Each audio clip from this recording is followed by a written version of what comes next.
Praise the Lord. எல்லாரும் நல்லா இருக்கீங்க, நான் கர்த்தருக்குள்ள விசுவாசிக்கிறேன். ஹல்லேலூயா. நான் வாரம் உற்சாகமாய் தான் சபைக்கு வரேன்னு சொல்றவங்க உண்மையுள்ளவங்க சாட்சி கொடுக்க கையை உயர்த்தி காட்டுங்க. பொய் சாட்சி இல்லை, உண்மை சாட்சி தான் கொடுக்கணும். வாரமும் நான் உற்சாகமாக தான் வரேன்றவங்க சாட்சி கொடுங்க பார்ப்போம். குட். கர்த்தர் உங்களை ஆசீர்வதிப்பார். நீங்கள் வாரம் நான் ஏன் சபைக்கு வரேன் அப்படின்னும் போது எல்லாத்துக்கும் ஒரு நோக்கம் உண்டு. நான் இல்லைன்னு சொல்லவே மாட்டேன். ஒரு சில ஆளுங்களுக்கு அது வழக்கமாச்சு. நான் வாரம் சபைக்கு போய் ஆகணும், ஸோ நான் அதனால் சபைக்கு வரேன் அப்படின்னு சொல்கிறவங்களும் இருக்காங்க. ஒரு சில ஆள் என்னுடைய பொறுப்பு, நான் ஒவ்வொரு வாரமும் தேவனை தொழுது கொள்ள தான் வருகிறேன் அப்படின்ற எண்ணம் உடையவர்கள். அப்படி தொழுது கொள்ளணும் என்ற எண்ணத்தோடு வருகிறவர்களுக்கு அதுதான் ஆசீர்வாதம். நீங்கள் நம்மளுக்கு ஆசீர்வாதம் நம்பும்போது ஏதோ பணத்தை குறித்து மட்டும் பேசுகிற மாதிரியான ஒரு காலம் வந்து விட்டது. அதனால தான் பார்த்தீங்கன்னா இன்றைக்கு உள்ள காலகட்டத்தில் நம்ம எவ்வளோதான் ஆசீர்வாதமெல்லாம் இந்த பணத்துக்குரியவைகள் அல்ல, நம்மளுடைய வாழ்க்கையின் ஆவியின் வளர்ச்சியை குறித்து தான் ஆசீர்வாதம். நம்ம எவ்வளோதான் எடுத்து பேசினாலும் அது நம்மளுடைய இருதயத்தில் பதியுதான்னு கேட்டிங்கன்னா கிடையாது. இந்த வார்த்தை இருக்குல்ல, இதை ஒருவேளை நீங்கள் உங்கள் இருதயத்தில் மட்டும் ஆழமாக ஏற்றுக்கொள்வீர்களானால் இது உங்கள் வாழ்க்கையை மாற்றும். தேவனுடைய வார்த்தை என்றும் அழியாதது, அது யாராலும் அழிக்க முடியாதது. காலங்கள்னால அது அழிக்க முடியாது, காலம் கடந்த பின்னும் அது யாரும் அழிக்க முடியாது. அது நிறைவேறி முடிவும் அளிக்கும், அப்போ தான் அது தானாகவே அழிந்து போகும். தேவனுடைய வார்த்தை அப்படிப்பட்ட மகத்துவம் உள்ளது. என்னை கேட்டால் அது கூட அழியாதது, அது நித்தியத்துக்கானது. அப்போ தேவனுடைய வார்த்தையை குறித்து நம்ம தெரிந்து கொள்ளும் போது அது ஏன் தெரிந்து கொள்கிறோம், எதுக்காக இந்த வார்த்தையை நான் கேட்குறேன் அப்படின்ற தெளிவு உங்கள் சிந்தையில் இங்கே இருக்கணும். அன்பான பிள்ளைகளே, அன்பான தேவ பிள்ளைகளே, கர்த்தருடைய குழந்தைகளே, உங்களுக்கு தான் சொல்கிறேன்.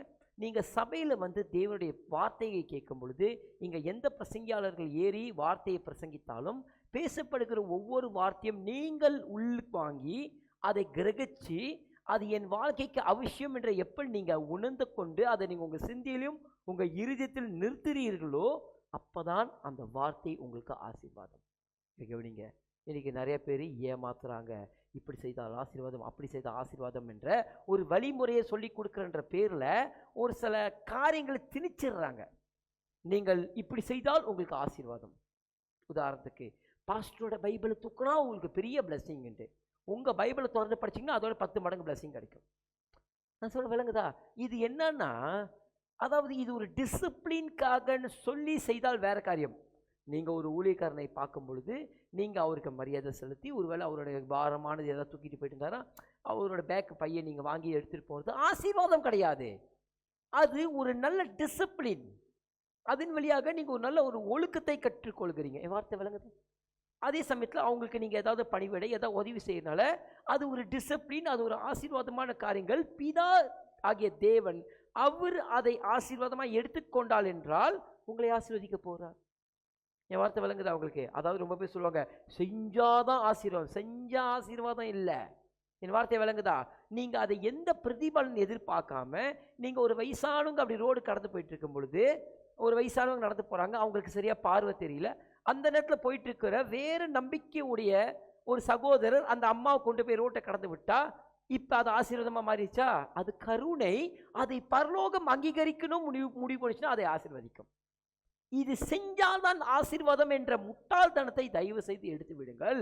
நீங்கள் முதல்ல ஏன்னா இது செஞ்ச ஆசீர்வாதம், அது செஞ்ச ஆசீர்வாதம் என்ற ஒரு எக்ஸ்பெக்டேஷன் உங்களோட இருதயத்தில் வந்துடும்.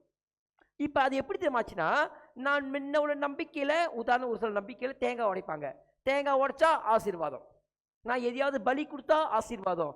இப்போ அது அதோட வேர்ஷன் மாறி எங்கே போயிடுச்சுன்னா, நான் இந்த மாதிரி காரியங்களை செய்தால் ஆசீர்வாதம். நீங்கள் செய்கிறது பணிவிடை தொண்டு. அந்த தொண்டை பரலோகம் அங்கீகரிக்கணும் முடிவு பண்ணும்போது நீங்கள் ஆசீர்வதிக்கப்படுவீர்கள்.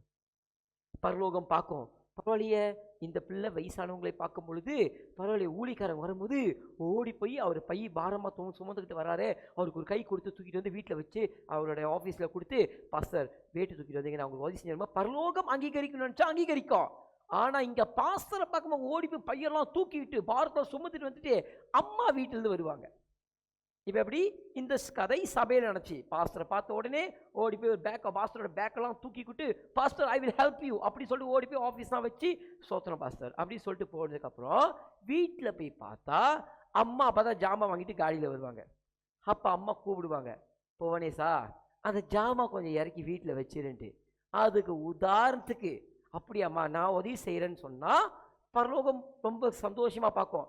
வீட்லேயும் ஒரே மாதிரி, சபையிலையும் ஒரே மாதிரி. அதை விட்டுவிட்டு உதாரணத்துக்கு என்னதுன்னு நான் எடுத்துக்கணும், அவனை எடுக்க சொல்லுங்க, எப்பா பாரு என்கிட்டே சொல்லுவீங்க, எனக்கு ஒரு வேலை இல்லை அப்படின்ட்டா உங்களுடைய ஆசீர்வாதம் அல்ல, சாபமாய் மாறிவிடும்.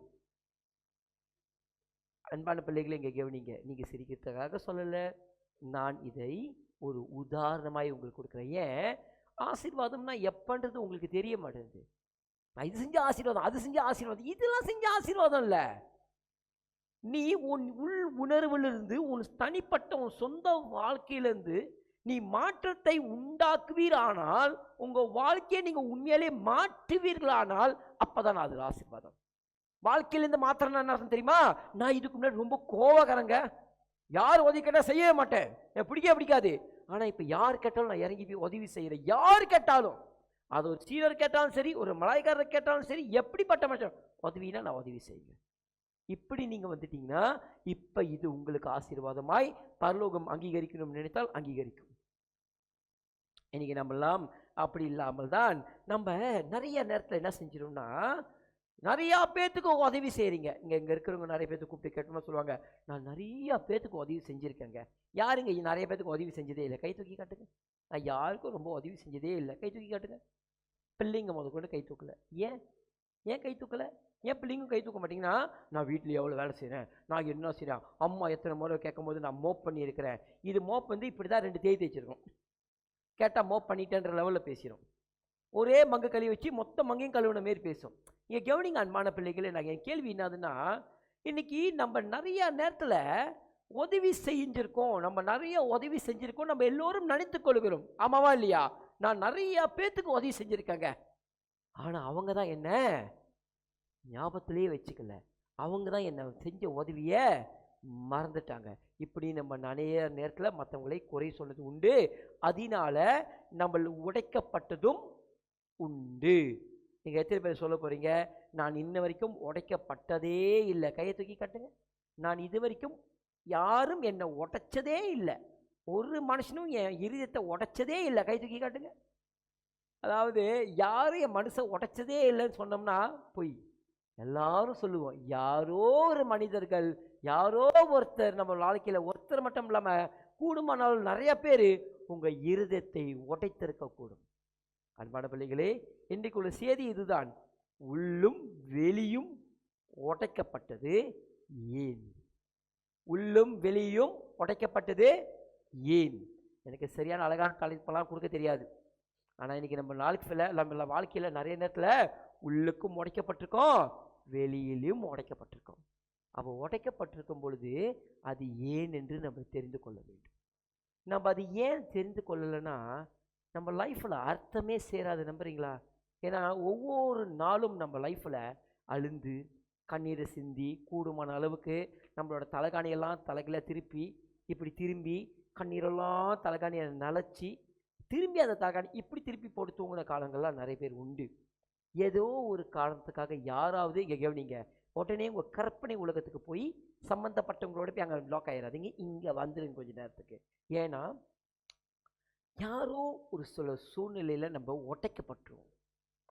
ஆனால் ஒரு கட்டம் பார்த்தீங்கன்னா நம்மளை எப்படித்தம்மா ஜெபம் பண்ண ஆரம்பிப்போம் ஆண்டவர்கிட்ட, ஆண்டவரே இப்படி ஒரு சம்பவம், இப்படி ஒரு காரியம் லைஃப்பில் இப்படிப்பட்ட ஒரு மனுஷன் வராமல் இருந்தால் நல்லா இருந்திருக்குமே அப்படின்ற அளவுக்கு சில நேரத்தை நம்ம ஜெபமே பண்ண ஆரம்பிச்சோம்.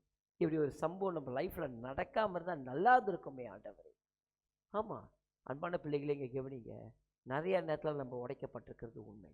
ஆனால் என் கேள்வி, எதற்காக உடைக்கப்படுகிறோம்? இன்றைக்கி இதுக்கான கேள்வியை கூடுமானால் பரிசுத்த ஆவியினுடைய தயவோடு இந்த வார்த்தையை நம்ம பார்க்க போகிறோம். நம்ம எடுத்திருக்கிற டாபிக், நம்ம மனிதர்களாக இருக்கிறபடினால அநேக நேரத்தில் சுலகமாய் உடைக்கப்பட்டுருவோம். நம்ம இருதயம் ஒரு ஃப்ரெஜைல் என்னோட சேர்ந்து சொல்லுங்கள். ஃப்ரெஜைல்னா தமிழ் என்னது? கண்ணாடி பொருள் ஃப்ரெஜைல்வாங்க. நீங்கள் கொரியர் சர்வீஸில் ஜாம் அனுப்புனீங்கன்னா நீங்கள் எதாவது கண்ணாடி பாத்திரம் கீழே விழுந்தால் எளிதாய் உடைத்துக்கொள்கிற பொருளுக்கு மேலே ஃப்ரெஜைல் ஸ்டிக்கர் ஒட்டிப்பாங்க, பார்த்தீங்களா இல்லையா? அதான் ஃப்ரெஜைல். அப்படி என்றால் அது எளிதாய் உடைந்துவிடும். மனுஷனுடைய இருதயம் அப்படிப்பட்டதுதான். அது எளிதாய் உடைந்திருக்க முடியும். அது ஈஸியாக உடைச்சிடும். அது ரொம்ப ஈஸியாக உடைஞ்சிக்கிற ஒரு ஒரு ஒரு ஒரு உணர்வு. இருதயம் ஈஸியாக உடையாது. ஆனால் இருதயத்தோட உள் உணர்வு இருக்குல்ல, அந்த ஃபீலிங்ஸ் இருக்குல்ல, அது சீக்கிரமாய் உடைந்து விடும். இங்கே கவனிங்க என்னோட அன்பான பிள்ளைகளே. அது எப்படி உடையும் என்றால், ஒரு 5 காரியங்களை கொண்டு நான் எழுதியிருக்கிறேன். நீங்கள் அதை ஆய்வு செய்து பாருங்கள். ஒன்று இமோஷன்ஸ், உங்கள் உணர்வு, இமோஷன்ஸ், உங்கள் ஃபீலிங்ஸ். விளங்குதா உங்களுக்கு? உங்கள் இமோஷன்ஸை தூண்டுற வழியாய் உங்கள் இருதயத்தை உடைக்க கொள்ளக்கூடும்.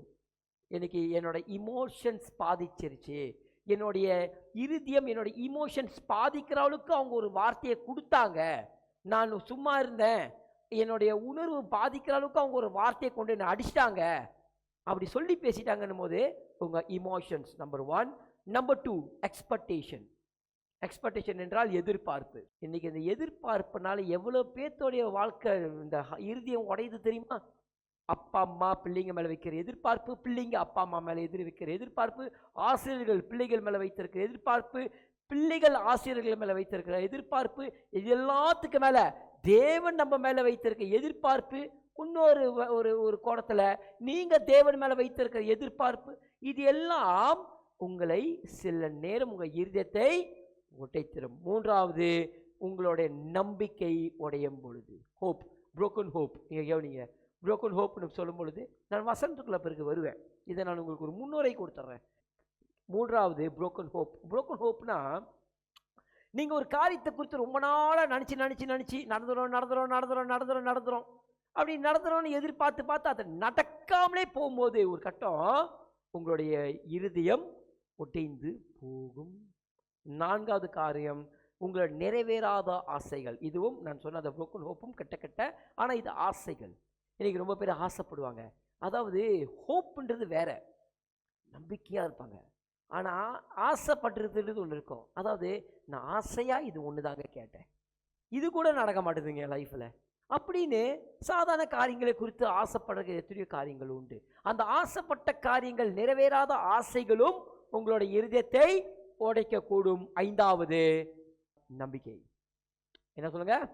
நம்பிக்கை. எப்படி?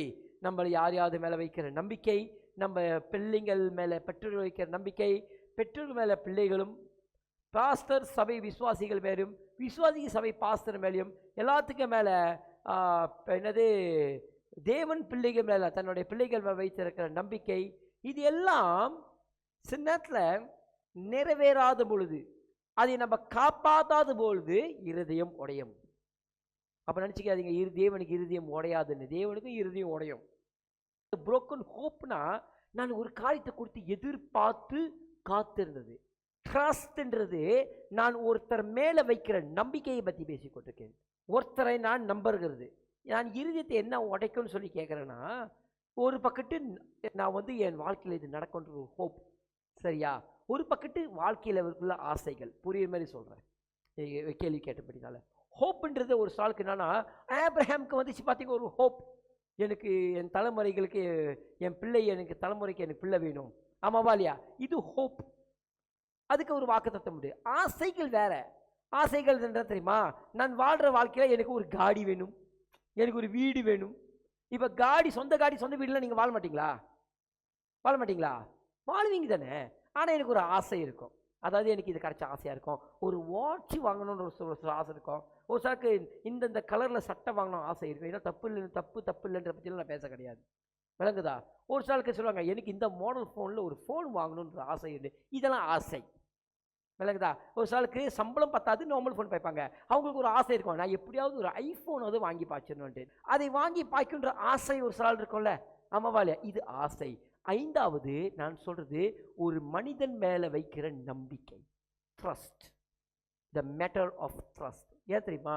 சில நேரத்தில் நீங்கள் ஒரு சில மனுஷன்கள் மேலே வைக்கிற அந்த நம்பிக்கை, இது உங்கள் இதயத்தை உடைக்கக்கூடும். எதை பற்றி விளங்குது என்ன சொல்லிட்டு வரேன்ட்டு? ஓகே, கவனிங்க. அப்போ இந்த தேவன் நம்மளுடைய இருதயத்தை உடைக்க, அது உடையிற மாதிரி வைக்கிறதுக்கான அந்த சூட்சமம் என்னன்றதை நம்ம விளங்கி கொள்ளணும். இன்னைக்கு நான் கொஞ்சம் ஆழமாய் பேச போகிறேன். நான் என் பார்வையில் இது ஆழம். இந்த ஆழத்தை நீங்கள் விளங்குவீர்களானால் உங்கள் இருதயம் ஸ்திரப்படும். நாளைக்கு யாரும் ஈஸியாக உங்கள் இருதயத்தை உடைக்க முடியாது. ஒருவேளை உங்கள் இருதயம் காயம் கொண்டிருந்தாலும் அதை எப்படி ஆற்றி கொண்டு வரணும், அது ஏன் உடைக்கப்பட்டுச்சுன்ற காரணத்தை நீங்கள் அறிந்து கொள்வீர்கள். அன்பான பிள்ளைகளே இங்கே கவனிங்க. இப்போ உங்கள் இருதயம் ஒரு வேளை கர்த்தர் வைத்திருக்கிற பார்வையில், கர்த்தர் வைத்திருக்கிற சித்தத்தின்படி அதை உடைய கர்த்தர் அதை அனுமதித்தால், உங்கள் இருதயத்தை மற்றவர்களை கொண்டு அதை தேவன் ஒட்டைக்க தேவன் சித்தம் கொண்டால் அதை தடை செய்யாதீர்கள். நான் ஏன் என்று இன்னைக்கு மேலதான் வசனத்தை வைக்க போறேன். அதான் அதுக்கு முன்னுக்கே உங்களுக்கு ஒரு பெரிய முன்னுரையை கொடுத்துட்டேன். இன்னைக்கு கொடுத்தபடினால நீங்கள் ஈஸியாக விளங்கி கொள்வீங்க. பிறகு நான் என்ன சொல்ல வரேன், பைபிளோட வேதத்துடைய சம்பவங்களை ஒப்பிட்டு பார்க்கும்போது நம்ம அதை விளங்கி கொள்ள முடியும். நான் பேசுகிற வார்த்தைகள் உங்கள் இருதயத்துக்குள்ளால வாங்க ஆரம்பித்தீங்கன்னா அது உங்களுடைய ஆத்மாவோட பேச ஆரம்பிக்கும். அது உங்கள் ஆத்மாவை கட்ட ஆரம்பிக்கும். நீங்கள் உங்களுடைய இருதயத்தை கர்த்தர் அதை ஒடையிற மாதிரி தான் உங்கள் இருதயத்தை வைத்திருக்கிறார். உங்கள் இருதயத்தை இன்றைக்கி தேவன் ஒரு வேளை உங்கள் இருதயம் உடஞ்சே போயிடக்கூடாதுன்னு அவருக்கு அதை செய்ய தெரியும். அப்படி அது என்றைக்குமே உடையாத மாரி அவரால் அதை படைக்க முடியும். ஆனால் தேவனுடைய படைப்பிலே இயல்பாய் இருதயம் உடைந்து போகிறதுக்கு தன்மை உடைய ஒரு கருவியாக தான் இருக்குது. அதான் கர்த்தருடைய படைப்பு. அப்போ இருதயத்தை உடைச்சிட்டாங்க கேட்காதீங்க. அது உடைஞ்சதுக்கான காரணத்தை நீங்கள் விளங்கி கொள்வீர்களானால் உங்கள் இருதயத்தை உடைய நீங்கள் விட்டுருவீங்க. நீங்கள் எத்தனை பேருக்கு ஆசை என் இருதயம் உடையவே கூடாதுன்ட்டு? நீங்கள் ஒருவேளை தேவனுடைய சித்தத்தை விளங்குவீர்களானால் நீங்களே வாய்த்தோன்னு சொல்லுவீங்க, ஆண்டவரே கொய்யவனே உடம்பிடுங்க அப்படின்னுவீங்க. என் வார்த்தையை நம்புங்க. நீங்கள் எப்போ தேவன் ஏன் ஒட்டைக்க அனுமதிக்கிறார்ன்ற அந்த ஆழமான சூட்சமத்தை நீங்கள் அறிந்து கொள்வீர்களானால் நீங்கள் தைரியமாக சொல்லுங்க, ஆண்டவரே உடைக்க ஆரம்பிங்க. ஏன் தெரியுமா? நீங்கள் நம்பி கொடுத்துருக்கிற கையே அது குயவனுடைய கை. அது எப்படி உடைச்சாலும் சரி அதை கனமுள்ள பாத்திரனாய் மாற்ற அவரால் மட்டும்தான் முடியும். அண்டர்லைன், அவரால் மட்டும்தான் முடியும். அதனால் நீங்கள் அவர்கிட்ட கொடுத்தீங்கன்னா பர்ஃபெக்டாக உடச்சி செய்வார். அன்பான பிள்ளைங்க, நீங்கள் என்னை நம்பி தான் ஆகணும். நான் ஏன் இதை சொல்லுகிறேன் என்றால், நீங்கள் ஒரு வேளை அதை எக்ஸ்பீரியன்ஸ் பண்ணலைன்னா நீங்கள் அதை எக்ஸ்பீரியன்ஸ் பண்ணுற இடத்துக்கு நீங்கள் வரணும். எக்ஸ்பீரியன்ஸ் என்ன சொல்கிற விளங்குதா உங்களுக்கு? அதை அனுபவிக்கிற இடத்துக்கு நீங்கள் வரணும். இன்னைக்கு ரொம்ப பெரிய என்னோட இருதயம் உடைச்சா காயப்பட்டா கஷ்டமாக இருக்குல்ல, என்ன தேர்தல அழுவழுவியாக வருது. ஆல்ரெடி பேசிக்கலி அழுவு மூஞ்சி. இதில் வேற இன்னும் கொஞ்சம் காயப்பட்டா போதும் இது தாரையாக லிட்டர் கணக்கில் அழுவுற மூஞ்சி. யோசிச்சு பாருங்க. நீங்கள் ஒருவேளை இப்படிப்பட்ட சென்டிமெண்ட் பர்சனாக இருப்பீர்களானால் உங்களால் வாழ்க்கையில் பலப்பட முடியாது. You cannot gain your strength. நீங்கள் பலம் படணும்னா நீங்கள் முதல்ல கர்த்தர் அதை உடைக்க அனுமதித்தாகணும். ஏன் என்று இனிதான் உங்களுக்குள்ள செய்தி கொடுக்க போகிறேன். முதல் வசனம் எடுத்து வாசிங்க. என்னுடைய Psalm 34:18, சங்கீதம் 34:18 எடுத்து வாசிங்க. அதாவது, நொறுங்குண்ட இருதயம் உள்ளவர்களுக்கு கர்த்தர் சமீபமாயிருந்து நறுங்குண்ட ஆவி உள்ளவர்களை ரட்சிக்கிறார். அப்ப கர்த்தர் யார்கிட்ட சமீபமா இருக்கிறாரா? நொறுங்குண்ட இருதயத்துக்கிட்ட. நொறுங்குண்ட இருதயத்துல கர்த்தர் சமீபமா இருப்பாராம். உங்களோட இருதயம் ஒட்டைந்திருக்கும் பொழுது நீங்க அவரை நோக்கி கூப்பிட்டு அழுவுறீங்க பார்த்தீங்களா?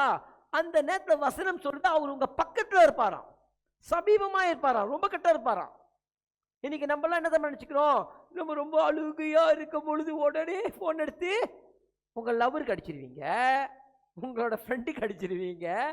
ஆனா உங்களுக்கு இதெல்லாம் தேவையே இல்லாம அந்த நொறுங்குண்ட இருதயத்தை கற்ற தெரிஞ்சவர் நீங்க ஒரு ஜெபத்தினால உங்களோட ஒரு கண்ணீர்னால கட்ட இழுத்துட முடியும். தெரியுமா? யார? தேவனை. கர்த்தரை உங்க கண்ணீர் கிட்ட இழுக்க முடியும். அப்ப நினைச்சுக்காதீங்க, அதாவது என்னன்னா, அப்ப நான் என்ன வேணா செய்த தேவனை நான் கூப்பிடலாமா?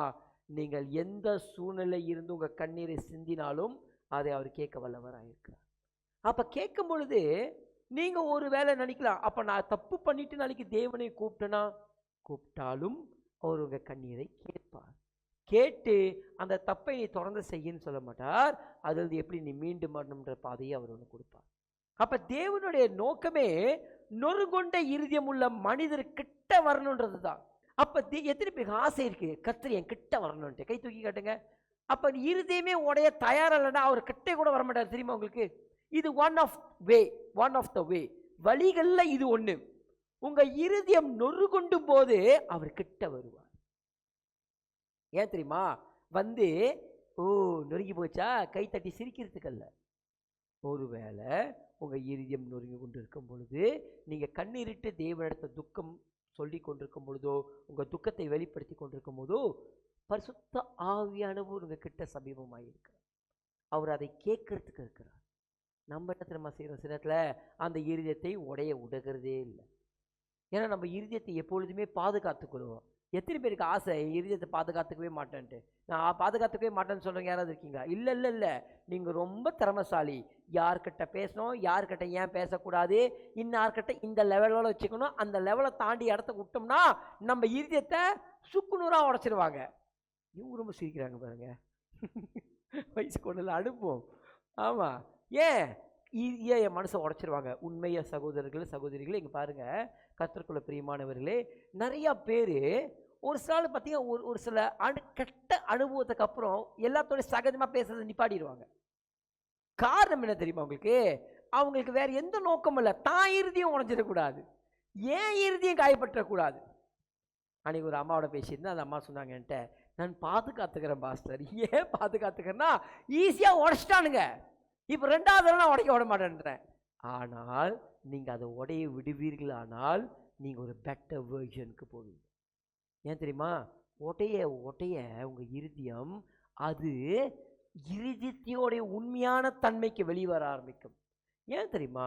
மனுஷனுடைய இருதயம் திருக்குள்ளதும் மகா கேடும் உள்ளதுமாக இருக்குன்னு வேதம் சொல்லுது. மனுஷனோட இருதயம் எப்படி இருக்கு? திருக்குள்ளதும் மகா கேடு உள்ளதுமாக இருக்கு மனுஷனோட இருதயம். அப்போ அன்பான பிள்ளைகளே, மீண்டும் சொல்கிறேன், மனுஷனோட இருதயம் எப்படி இருக்கு? திருக்குறதும் மகா கேடுன்னு வச்சுங்க. இப்போதைக்கு அதை மட்டும் மண்டையில் ஏற்றிக்குவோம். மகா கேடு உள்ளது மனுஷனோட இருதயம். அதை உடைத்து அதோடைய அழகான சாயலுக்கு கர்த்தர் அதை கொண்டு வருவார். அப்போ நீங்கள் அதை முதல்ல உடைய விடணும். ஏன் பாஸ்டர் உடைய விடணும்னா, நான் வேதத்தில் ஒரு 3 பரிசுத்தவான்களை காட்ட போகிறேன்.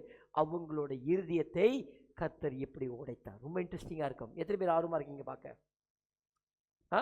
பார்க்கலாம். 1 ராஜாக்கள் 3:9 வாசிங்க.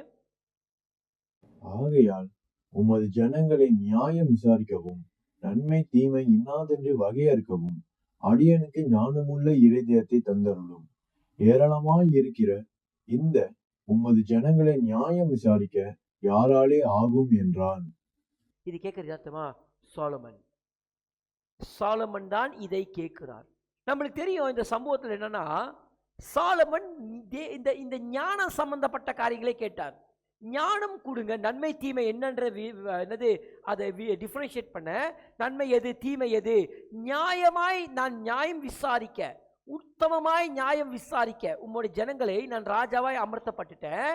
உம்முடைய ஜனங்களை நான் நியாயம் தீர்க்கணும். நான் ராஜாவாய் இருந்து உங்களுக்கு சரியான ஒரு ஆட்சி புரியணும். அதுக்கு ஏற்ற ஞானங்களை எனக்கு தாங்க ஆண்டவரே, அப்படிப்பட்ட இருதயத்தை தாங்கன்னு சாலமன் கேட்கும் பொழுது கர்த்தருடைய பார்வையில் இது ரொம்ப உத்தமமாய் பட்டது. கர்த்தர் சொல்றார், நீ உன் ஆயுசு குறித்து கேட்கல, உன் எதிரியோட உயிரை கேட்கல, நீ பணத்தை கேட்கல, நீ இதை கேட்குற. இங்கே கவனிங்க அன்பான பிள்ளைகளே,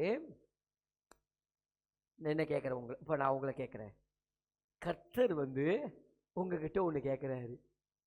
கர்த்தர் உங்ககிட்ட ஒன்று கேட்குறாரு. நீங்கள் என்ன கேட்பீங்க? முதல் காரியம் நான் சொல்லிட்டா, அளவிடாதவனுக்கு பணத்தை கொடுங்கன்னு கேட்போம். ஆமாவா? இப்படி ஒரு கூட்டம் தப்பிச்சிருச்சு. இப்போ பணத்து மேலே ஆசை இல்லாத ஒரு கூட்டம். சோத்திரம் கர்த்தருக்கு. 2வது, எனக்கு ஆரோக்கியம் கொடுங்கன்னு கேட்பாங்க. 3வது, இதுவும் இல்லை என்றால் எதையாவது ஒன்று கேட்பீங்க.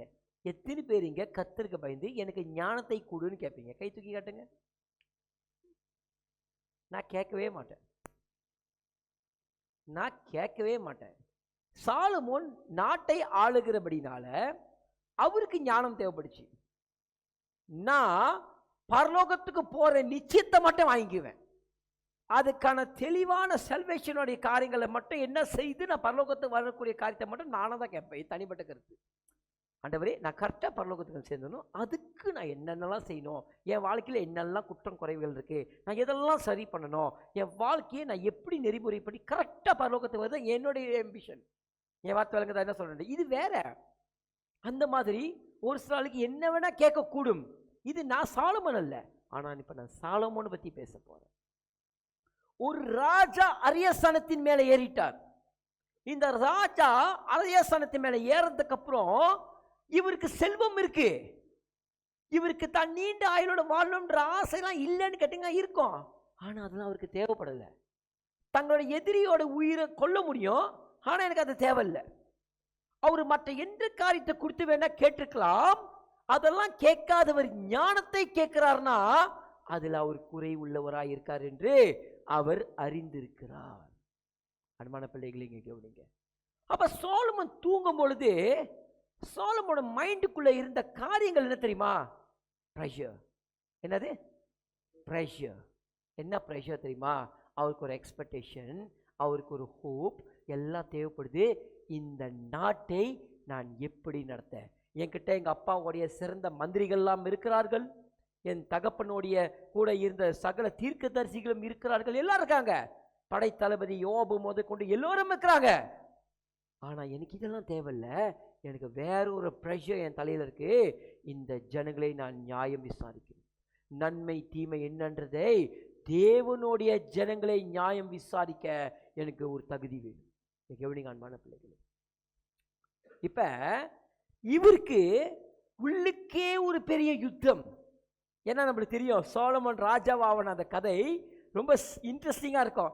ஆமாம் இல்லையா? வேற ஒரு அவரோட சொந்த சகோதரன் அவர் என்ன பண்ணுறாருன்னா அங்கே போய் ராஜாவாகிறது ஒரு ஏற்பாடு நடந்துருச்சு. இங்கே தாவீது மட்டும் இருந்து என் கூட சேர்ந்து நாத்தான் கூட இருந்தார் நினைக்கிறேன், கூப்பிட்டு வச்சு அபிஷேகம் பண்ணி சாலமோன் ராஜாவாக்கிட்டாங்க. அங்கே பெரிய விருந்தே நடந்துக்கிட்டு இருக்குது. ஆனால் இங்கே தாவீதுக்கு வெறும் 2 பேர் ராஜாவாக்கிட்டாங்க. விளக்குதா உங்களுக்கு? ஆனால் அந்த அபிஷேகம் அது பெரிய அளவுக்கு அந்த இஸ்ரவேலை அந்த நேரத்தில் ஒரு நேரத்தில் அப்படியே அசைத்தது. அன்பான பிள்ளைகளே, அரியாசனை கிடச்சிருச்சு. ஆனால் இப்போ உண்மையான ப்ரெஷர் எங்கே தெரியுமா இருக்கு? அந்த அரியாசனையின் மேலே அமர்ந்து இருக்கும் பொழுது இனி தேவனுடைய ஜனங்களை நியாயம் தீர்க்க வேண்டும். நம்மள இந்த இந்த இந்த காரியங்கள் இருக்கிற காரியம் என்ன தெரியுமா உங்களுக்கு? This is a life decision. இது ஒரு வாழ்க்கையை குறித்து எடுக்க வேண்டிய ஒரு முக்கியமான தருணம். ஏன்னா இந்த இந்த இந்த இந்த அழுத்தத்துக்கு பின்னாடி என்ன தெரியுமா இருக்குது? இந்த இந்த சாலமனுக்குள்ள இருக்கிற அந்த அழுத்தத்துக்கு பின்னாடி என்ன இருக்குதுன்னா இஸ்ரவேல் தேசத்துடைய தலையெழுத்து இருக்குது. என் வார்த்தை விளங்குதா உங்களுக்கு? பல ஜனங்களுடைய தலையெழுத்து இருக்கு, அவங்களுடைய வாழ்வாதாரத்தை குறித்து இருக்கு. இது ஒரு வெற்றிக்கான விஷயம், இது ஒரு வெற்றிக்காக. ஏன்னா இனி அவர் செய்ய போற அந்த ஆட்சி தான் அது வெற்றியான ஆட்சியா இல்ல அந்த தேசத்தை எதிரிகள் சூழ்ந்து கொள்ள போற ஆட்சியா என்று இனிதான் தீர்மானிக்கப்படும். இப்ப கர்த்தர் உங்ககிட்ட ஒரு காரியத்தை கேட்டால் நான் இதுன்னு சொல்லும் பொழுது நீங்க அது ஒத்துக்கல, நீங்க வேற எதையோ ஒன்று நினைச்சிருக்கீங்க. ஆமாவா இல்லையா? ஆமாவா இல்லையா? அப்ப அது எவ்வளவு ப்ரெஷஸா இருக்குது. பணம் காசுன்ற ஆரோக்கியன்ற நீங்க அதெல்லாம் இல்லைன்றீங்க. யாருக்கு இந்த பண காசு ஆரோக்கியம் இதெல்லாம் இல்லாம வேற காரியம் இருக்க? கை தூக்கி காட்டுங்க. இருக்கா இல்லையா? அப்படி இருக்குன்னா உங்களுக்கு அதை குறித்து அதிகமான பாரம் இருக்கும், அதிகமான கரிசனை உங்களுக்கு அது குறித்து இருக்கும். என் வாழ்க்கையில் இது எப்படியாவது நடந்தே தீரணும் என்ற எதிர்பார்ப்பு உங்களுக்கு அந்த காரியத்தை குறித்து இருக்கும். கேவனிங்க என்ன? ஆமாவா இல்லையா? இருக்குமா இருக்காதா? இருக்கும். அப்ப சாலமோனுக்கு இதெல்லாம் தேவையில்லைன்றாரு. அவரோட இருதயத்துல ஒரு காரியம் மட்டும் பலமாய் அழுத்திக்கிட்டு இருக்குது. என்ன தெரியுமா? இந்த ஜனங்களை நான் எப்படி நியாயம் தீர்க்க போகிறேன். கவனிங்க அன்பான பிள்ளைகள், என்னுடைய சாட்சிகளை இந்த இடத்துல ஒரு காரியமாய் நான் உங்களுக்கு சொல்லுகிறேன். கர்த்தர் முதல்ல என்னை ஊழியத்தை அழைச்சி சபையை நடத்துன்னு சொல்லும் பொழுது நான் சபையை நடத்த விருப்பம் இல்லாத ஒரு மனுஷன். உங்களுக்கு தெரியாது, சபை ஊழியம்னா எனக்கு வேண்டான்னு நினைச்சாள். நான் அதுவும் தப்பிக்க பார்த்ததும் பல தடவை உண்டு, அது உங்களுக்கும் தெரியும். ஆனால் எனக்குள்ளால் இந்த ஒரே பாரம் என்ன தெரியுமா உங்களுக்கு? என்னை நம்பி வந்த இந்த பிள்ளைங்களை நான் நடத்தி ஆகணும், இந்த பிள்ளைங்களை நான் சரியான ஒரு இடத்த கொண்டு வந்து சேர்த்தாகணும், இந்த பிள்ளைங்களுக்காக இந்த ஊழியத்தை நான் சரியா செய்தாகணும் என்ற எண்ணம் மட்டும் தான் என் இருதயத்தில் உண்டு. அடிக்கடி என்னை நம்பி வந்த பிள்ளைங்களை நான் கைவிட்டுறக்கூடாது. கர்த்தர் கடைசி வரைக்கும் சொன்ன காரியங்களும் அதுதான், நம்பி வந்த பிள்ளைங்களை கை விட்டுறக்கூடாது அப்படின்னு. அந்த ஒரு காரியம். ஏன்னா எனக்கு என்ன வேணா கேட்டிருக்கலாம், என்னால் என் வாழ்க்கையை எப்படி வேணாலும் அமைத்து கொண்டிருக்கலாம். ஆனால் இந்த நேரத்தில் என் கண்ணுக்கு தெரிஞ்ச ஒரே காரியம் என்ன தெரியுமா உங்களுக்கு? என்னை நம்பி இருக்கிற என்னுடைய பிள்ளைகள். ஏன்னா அந்த பிள்ளைகளுக்கு நான் தான் மேய்ப்பன். நான் சொல்றது உங்க எல்லாத்துக்கும் சேர்த்து தான். விளங்குதா உங்களுக்கு? நீங்கள் எல்லாம் மந்தைகள், நான் உங்களை மேய்க்கிற மேய்ப்பன், என்னையும் சேர்த்து உங்களை சேர்த்து மேய்க்கிற தலைமை மேய்ப்பன் கர்த்தராகிய ஆண்டவர். நான் மேய்ப்பன். அப்ப என்னை நம்பி கொடுக்கப்பட்ட பொறுப்புன்னு இருக்கு. அதனால தான் பார்த்தீங்கன்னா என்னால் ஈஸியாக லீவ் எடுத்துகிட்டு போக முடியாது. வணக்கதா? நான் என்ன நடந்தாலும் சனிக்கிழமை இங்கே ஆஜராகணும். ஸோ என்னால் என்னோட வாழ்க்கையை எந்த சூழ்நிலையும் நான் அட்ஜஸ்ட் பண்ண முடியாது. புதன்கிழமை பைபிள் கிளாஸ்க்கு வந்தாகணும். தவிர்க்க முடியாத ஒரு சூழ்நிலை தான் இப்போ இடையில கொஞ்சம் கேன்சலேஷன்லாம் நடச்சிக்கோச்சிங்களா இல்லையா? ஆனால் அந்த லைஃப் இந்த குறுகிய வட்டத்துக்குள்ளால மட்டுமே தான் லைஃப் ஓடும். இது ஒரு மெய்ப்பனாக இருக்கிறவர்களுக்கு அறிந்து கொள்வார்கள் நான் என்ன சொல்கிறேன்ட்டு. நினச்ச நேரத்தில் நினச்ச இடத்துக்கு போக முடியாது, நினச்ச இடத்துக்கு என்ன வேணால் செய்யவும் முடியாது. எதை செய்தாலும் சபையை மையப்படுத்தி தான் காரியங்கள் செய்ய வேண்டும். சபை காரியத்துக்கு முக்கியத்துவம் கொண்டு தான் செய்ய முடியும். அப்போ சாலமோனுக்கு இருக்கிற பாரம் என்ன தெரியுமா? இப்போ அவருடைய இருதயத்தை போட்டு வாட்டிக்கொண்டு அவருடைய சிந்தியை தூங்க விடாதபடிக்கு போட்டு டார்ச்சர் பண்ணிட்டு இருக்க ப்ரெஷர் என்ன தெரியுமா? இந்த தேசத்தை நான் எப்படி நடத்த போகிறேன், இந்த தேசத்தை நான் எப்படி நடத்த போகிறேன். அதனால கர்த்தருக்கு இந்த கேட்கும் பொழுது அவர் இதை தூக்கி வைக்கிறாரு. ஏன்னா நான் ஆண்டவர் வந்து என்கிட்ட கேட்கிறாரு, நான் என்ன கேட்டாலும் கிடைச்சிடும், தயவு செய்து எனக்கு இதை கொடுத்துருங்கன்னு கேட்கிறாரு. என் வார்த்தை விளங்குதா உங்களுக்கு? அப்படி என்றால் சாலமோனின் இருதயம் தத்தளித்து அது உடைந்து இவ்வளோ பெரிய பாரம் என் கைக்கு வந்துருச்சு. என்ன வந்துருச்சு தெரியுமா? என் கைக்கு ராஜ்யபாரம் வந்துருச்சு. யாரோட சிங்காசனம்? தாவீதாகிய. அதான் தாவீது சாலமோன் அடிக்கடி உம்முடைய தாசனாகிய தாவீதுன்னு சொல்லி தான் அவரோட பிள்ளை தன்னுடைய தகப்பன்னு சொல்லுவார். ஏன்? முதல் கிரைட்டீரியா, முதல் ஸ்தானம் தேவனுடைய வேலைக்காரன் தாவீது. அப்படி ஒரு லெவல், தேவனுக்கு இருதயத்துக்கு ஏற்றவர் தாவீது. அப்படிப்பட்ட ஒரு சீட், அது ஒரு ஹாட் சீட். சும்மா எல்லாம் ஏறி யாரும் உட்காந்து அரசனத்தை உட்காந்துட முடியாது. ஆசைப்பட்டவர்கள் அநேகர் உண்டு. ஆனா அந்த சிங்காசனத்தை உட்காரையுடைய தகுதி உடையவர்கள் வெறும் ஒருத்தர் ரெண்டு தான். எல்லாத்தாலையும் உட்காந்துட முடியாது. அதான் தாவீதுக்கு அப்புறம் யார் உட்காந்து அந்த சிங்காசனம் பாருங்க கரைப்பட்டுருச்சு. அங்கங்க ஒரு நல்ல ராஜாக்கள், ஒரு 6 ராஜாக்கள் தோன்றினார்கள், அது உண்மைதான், நான் இல்லைன்னு சொல்ல. ஆனால் மீதி இருக்க 14 ராஜாக்களும் அந்த அரியாசனத்தை தீட்டுப்படுத்தினார்கள்.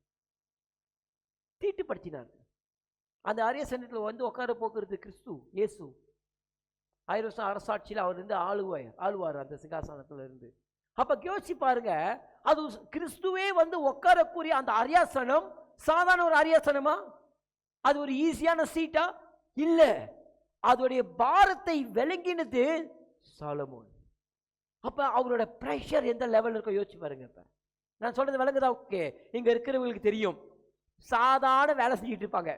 திடீர்னு பார்த்தா ஒரு காலங்களுக்கு அப்புறம் கூப்பிட்டு உங்களை மேனேஜர் போஸ்ட்டை கையில் கொடுத்துருவாங்க. பார்த்துருக்கீங்களா? முக்கியமான ஒரு போஸ்ட்டுக்கு உங்களை மாற்றும் போது இப்போ நீங்கள் அந்த போஸ்டிங்க்கு ஏற்ற ப்ரெஷரை நீங்கள் ஹேண்டில் பண்ணணும். எத்தனை பேருக்கு அப்படி அனுபவம் உண்டு? கை தூக்கி காட்டுங்க. அதாவது மேனேஜர் லெவலுக்கு நான் சொல்கிறது என்னென்னா, ஒரு முக்கிய சாதாரண ஒர்க்கராக இருந்தோன்னே திடீர்னு தூக்கி ஒரு ரெஸ்பான்சிபிளான இடத்துல வச்சுருவாங்க. எத்தனை பேர் அது உணர்ந்தது உண்டு? கையை உயர்த்தி காட்டுங்க. ஆமாவா இல்லையா? அதாவது அந்த ஒரு ஆள் அங்கே இல்லைன்னா அந்த கேஆஸ் ஆயிரும், பிரச்சனையாயிரும். தெரியுமா உங்களுக்கு? அந்த நபர் இப்போ எனக்கு தெரியும், அதை இப்போ நீங்களும் அப்படி தான் நம்ம ஆமாம், அங்கே போகலன்னா கதை வேறு மாரி ஆயிரும், அது எங்களுக்கு தெரியும். அதனால தான் இவர் லீவ் எடுத்தாருன்னா கொஞ்சம் பிரச்சனையாயிரும். அதெல்லாம் எங்களுக்கு தெரிஞ்சதுனால. ஏன் இந்த பிரச்சனை? உங்களை லீவ் விடுவாங்களா ஈஸியாக? ஏன் விட மாட்டாங்க? உங்களை விட்டுருவாங்களா? யாரையும் அவ்வளோ ஈஸியாக லீவ் விட மாட்டாங்க. ஏன்னா லீவு எடுத்தால் அந்த இடத்த ரிப்ளேஸ் பண்ண, அந்த வேலையை பொறுப்பாக செய்து முடிக்க ஆள் இருக்காது. அப்போ அந்த இடத்தோடைய அந்த பாரம்னு இருக்கு பார்த்தீங்களா, அது ஈஸி இல்லை. அப்போ உங்கள் மேலே ஒரு பாரம் சுமத்தப்பட்டிருக்கும். அந்த பாரத்தை நீங்கள் நிர்வகிக்க முடியும் என்று உங்கள் எஜமான நம்பினார். அதனால்தான் உங்களுக்கு அந்த பாரத்தை கொடுத்தார். அதே தான் சோலமனுக்கும் தேவன் தேர்ந்தெடுக்கிறார். சோலமன் தான் உட்காரணும்ட்டு. அப்போ சோலமன் அந்த இடத்த ஏறி உட்காரணும்னா சோலமனுக்கு அந்த பாரத்தை தாங்க முடியும்ன்றது தேவனுக்கு தெரியும். ஆனால் இப்ப சாலமோனுடைய இருதயம் தத்தளிக்குது. அதான் கேட்கிறாரு, அப்படிப்பட்ட இருதயத்தை கொடுங்க தான் கேட்பாரு. ஆகையால் உமது ஜனங்களை நியாயம் விசாரிக்கவும் நன்மை தீமை என்னென்றது வகை அறுக்கவும் அடியனுக்கு ஞானமுள்ள இருதயத்தை தருந்தருளும். அவர் தான் கேட்கிறார், ஞானமுள்ள இருதயத்தை எனக்கு தாங்கன்னு கேட்கிறாரு. ஏன்னா நான் ஜட்ஜ் பண்ண போறேன், நன்மை தீமை என்னன்றது எனக்கு நல்லா தெரியணும். அதனால அவரோட ஜட்ஜ்மெண்ட் கொண்டு, அவருடைய நியாய தீர்ப்பை கொண்டு உலகமே பேசிடுச்சு. அப்ப சாலமோனுடைய ஞானங்களை குறித்து உலகமெங்கும் அவருடைய கீர்த்தி போறதுக்கு காரணம் என்ன தெரியுமா உங்களுக்கு? கர்த்தர் அப்படிப்பட்ட ஒரு இருதயத்தை தந்தருளினார். ஆனா அந்த இருதயத்தை பெற்றுக்கொள்கிறதுக்கு முன்பே சாலமோனின் இருதயம் தத்தளித்தது. என் வார்த்தை விளங்குதா உங்களுக்கு? இங்கே அன்பான பிள்ளைங்க கவனிங்க, இப்பதான் முக்கியமான விஷயங்களை சொல்ல போறேன். நீங்க ஒரு காரியத்தை குறித்து ஒருவேளை போராடுவீர்கள், ஆனால் அது ஏன் போராடுறன்றது உங்களுக்கு தெரியணும். இப்ப நம்மளுக்கு தெரியும் சாலமன் தத்தளிச்சது, மேபி அங்க வேதத்தில் நீங்க நேரடி வாசிக்கலனாலும் ஆண்டவரே வந்து கேட்கிறாரு. அவர் ஆண்டவர்கிட்ட கேட்கிறாரு, எனக்கு இதை கொடுங்க ஆண்டவரே, ஏன்னா எனக்கு எல்லாம் இருக்குது, தேவையில்ல, அது இருக்கட்டும், ஆனா எனக்கு இதுதான் அவசியமா வேணும், அதுதான் என்னோட ப்ரையாரிட்டி, அதுதான் என்னோட இம்பார்ட்டன்ஸ், எனக்கு அதுதான் வேணும்னு கேட்கிறாருன்னா அது அவருக்கு எவ்வளவு இம்பார்ட்டன்டா இருக்கு. அதே மாதிரி தான் ஒருவேளை உங்களுக்கு இம்பார்ட்டன்டா இருக்கிற காரியம், எனக்கு எதெல்லாம் இதெல்லாம் எனக்கு அவசியம், இது எனக்கு முக்கியம் நினைக்கிறீங்க என்றால் அதை குறித்து நீங்கள் உடைய முதல்ல தயாரா இருக்கணும். எத்தனை பேத்துக்கு விளங்குது? நான் கொடுக்கிற செய்தியோடைய கருத்து எத்தனை பேத்துக்கு பதிஞ்சிச்சு, புரிஞ்சிச்சு? கை தூக்கி காட்டுங்க அன்பான் பிள்ளைங்களை. ஏன் தெரியுமா கேட்கிறேன் உங்களுக்கு? சாலமன் முதல்ல அந்த அரியாசனத்தை மேல ஏறி உட்காந்து நான் என் இஷ்டத்தின் பிரகாரம் ஆட்சி செஞ்சிட முடியுமா முடியாதா? முடியும். நான் இஷ்டத்துக்கு களியாட்டம் ஆடுவேன், என் இஷ்டத்துக்கு என்ன வேணா பண்ணுவேன், என்னையும் அவனும் கேட்க முடியாது, நான் ராஜா, நான் என் இஷ்டத்துக்கு தான் பண்ணுவேன், முடியுமா முடியாதா? முடியும். ஆனா அவர் அப்படி வாழ விரும்பல, நம்மளுக்கு தெரியும். பின்பு அவர் விழுந்து விட்டார் என்று, அது நம்மளுக்கு தேவையில்லாத காரியம். ஆனா முன்னுக்கு பார்த்தீங்கன்னா சாலமோனுடைய வாழ்க்கையில அவருடைய இருதயத்துக்குள்ள இருந்த ஒரே காரியம் என்ன தெரியுமா? இந்த ஜனங்களை நான் நியாயமாய் விசாரிக்க வேண்டும், இந்த தேசத்தை நான் சரியான ஒரு பாதையில நடத்தணும், நான் கரெக்டான ஒரு பாதையில இந்த தேசத்தை நடத்தி கொண்டு போகணும், அதுக்கு எனக்கு என் இருதயத்தில் எனக்கு அந்த ஞானம் வேண்டும். அப்போ உங்க லைஃப்ல உங்களுக்கு மேபி ஞானம் ஒரு சில நாளுக்கு தேவைப்படாமல் இருக்கலாம், ஆனா உங்களுக்கு நீங்க எதிர்பார்க்கிற ஒரு காரியம் இருக்கு பாத்தீங்களா, அதை குறித்து நீங்க முதல்ல ஆண்டவர் இடத்துல கேட்கிறவர்களா இருக்கீங்களா? எப்படி கேட்குறீங்க? இப்போ அதான் கேட்டேன், தேவனே உங்களுடைய சொப்பனத்தில் தோண்டி உங்களுடைய இது வேணும்னு சொல்லி கேட்டா, நம்ம தூக்கத்தை தட்டி எழுப்பி கேட்டாலும் அதே சொல்லிடுமா? அன்பான பிள்ளைகள் இங்க கவனிங்க, இந்த அம்பிஷன் கோல் செட்டர்ஸ் இருக்காங்களே, கோல் செட்டர்ஸ்னா இந்த வருஷம் தொடக்கத்தில் பார்த்தீங்கன்னா பயங்கரமா மோட்டிவேஷன் பண்ணி நான் இதை வாங்கிடுவேன் அது வாங்கிடுவேன், தப்பு கிடையாது, தப்பு கிடையாது, அதை செய்யறாங்க பார்த்தீங்களா, எழுதுவாங்க. அப்போ அவங்க சொல்லுவாங்க, தூக்கத்தை தட்டி கேட்டாலும் நான் இதை தான் சொல்லுவேன்னு பார்த்துருக்கீங்களா இல்லையா? உங்களுக்கு புரியுது பாஷையில்.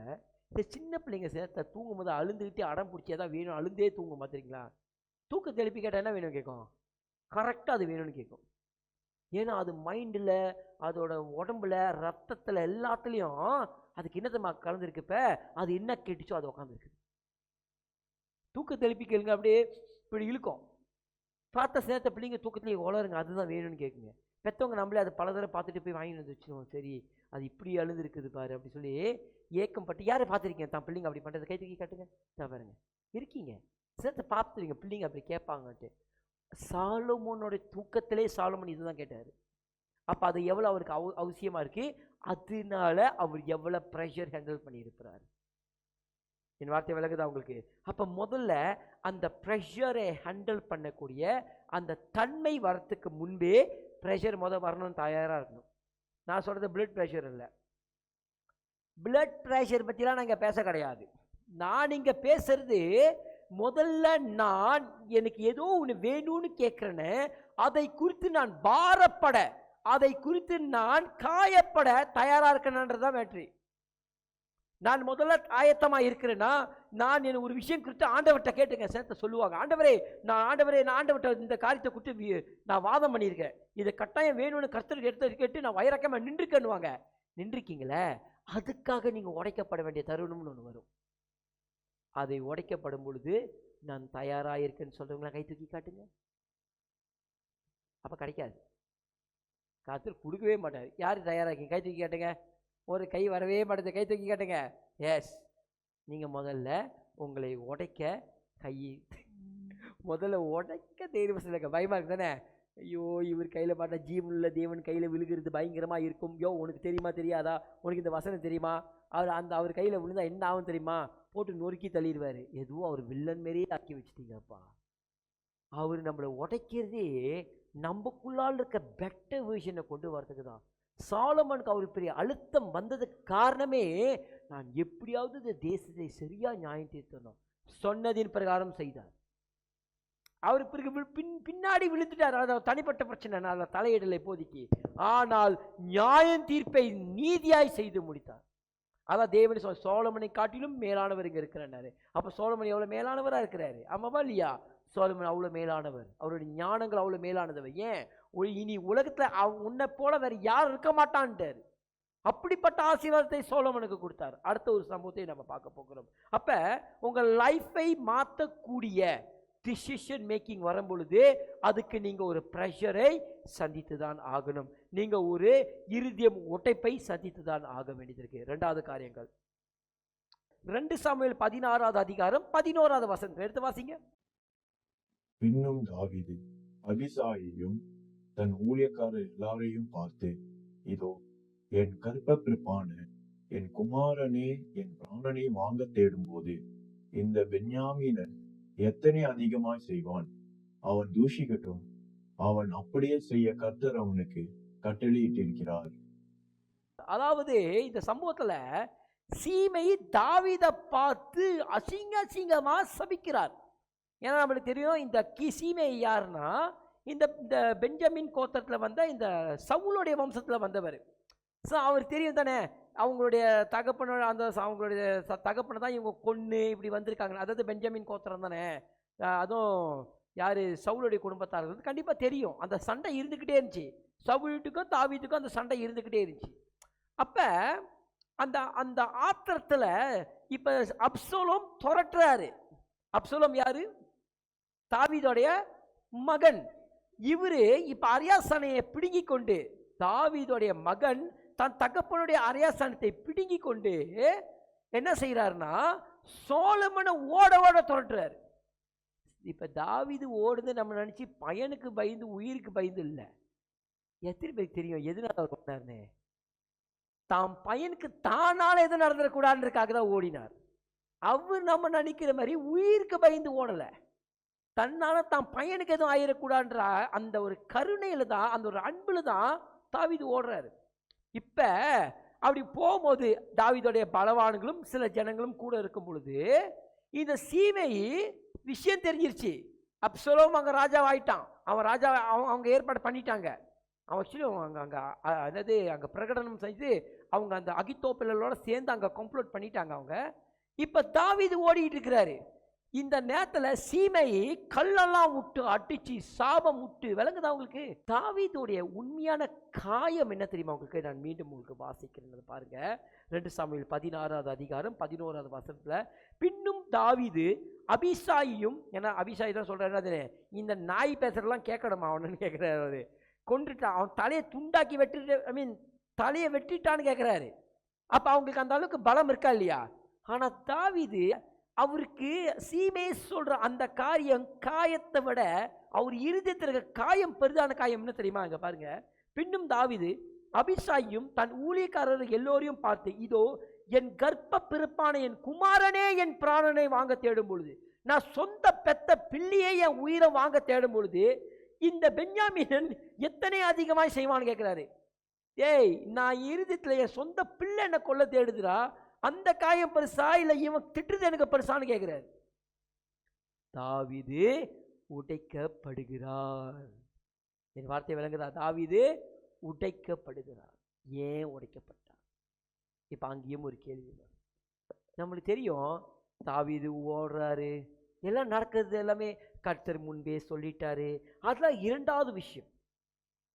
ஆனா தாவீது உடைக்கப்படும் பொழுது இதுக்கு பின்னாடி மறந்திருக்கிற காரியம் தெரியுமா? நம்பிக்கை துரோகம். சொல்லுங்க என்னது? நாம சொன்ன பார்த்தீங்களா அந்த 5வது துரோகம், அந்த ட்ரஸ்ட், அந்த நம்பிக்கை உடையும் பொழுது அது பேர் துரோகம். தன் பெத்த பிள்ளை எனக்கு இது செய்யுமா? அன்பான பிள்ளைகளே, நான் இந்த நேரத்தில் உங்களுக்கு ஒரு காரியங்களை சொல்ல விரும்புகிறேன். எனக்கு தெரிஞ்ச ஒரு சில இடத்துல பெத்த தாயை துரட்டி அடித்து தங்களுடைய பெற்றவர்களுடைய சொத்தை திருடி கொண்ட எத்தனையோ கேஸ் யூடியூப்ல வருது. பார்த்துருக்கீங்களா இல்லையா? பார்த்துருக்கீங்களா? நான் பார்த்துருக்கேன். ஃபேஸ்புக்கில் பார்த்துருக்கீங்களா? நான் பார்த்துருக்கேன். சொந்த பெத்த தாய் தகப்பனுடைய அந்த ஆஸ்திகள்லாம் அப்படி எல்லாம் இந்தியாவில் கூட அப்படி ஒரு டிக்டாக்ல ஒரு யூடியூப்ல ஒன்று வச்சு பார்த்தீங்க. பெத்த தாய் தகப்பனை கொன்று அவங்க ஆஸ்திகளை பிடித்து கொண்டு சொந்த மருமகளே தன் சொந்த குடும்ப கணவனுடைய சொத்தை அபகரித்து கொள்ள விஷம் வைத்து மொத்த குடும்பத்தையும் கொண்ட சம்பவங்கள் உலகத்தை கலக்கின ஊருக்கு உள்ளது. இந்த உருவு குலைத்த காரியங்கள்லாம் இருக்குது, இந்த காலத்தில் நடந்து கொண்டு இருக்குது. ஆனா அதுக்கு பின்னாடி ஒளிஞ்சிருக்க காரியம் என்ன தெரியுமா உங்களுக்கு?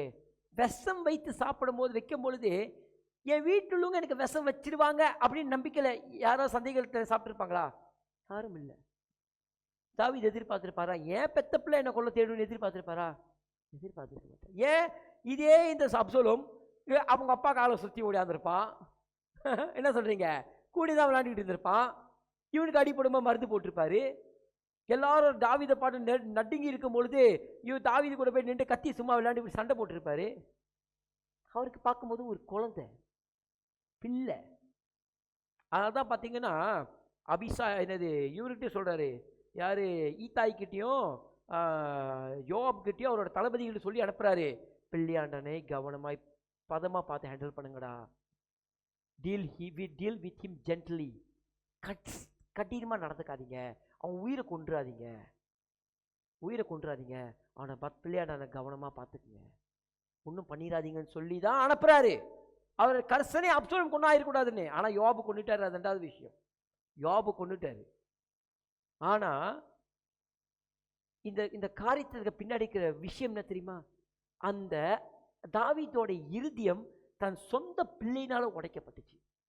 ஏன் இந்த உடையில மட்டும் தாவீது பார்க்கலன்னா, இந்த காரியத்தை மட்டும் தாவீது கோட்டை விட்டு இருந்தாருன்னா, ஏன்னா ஜனங்கள் அப்படி ஒரு கேள்வி கிட்ட வருவாங்கன்னு இந்த யோபு கலப்பி விட்டுருக்காரு. என்ன சொல்றாருன்னா, எதுக்கெல்லாம் வெளி ஓடாதவன், பிலிஸ்தர்கள் மத்தியில் நம்மளுக்கு எல்லாம் யுத்தம் செய்தவர் தான் சொந்த பிள்ளைக்காக ஊருட்டு வெளியே ஓடி போயிட்டார். ஆமாவா இல்லையா? அப்ப இதுக்கு பின்னாடி ஒளிந்திருக்கிறது என்ன தெரியுமா?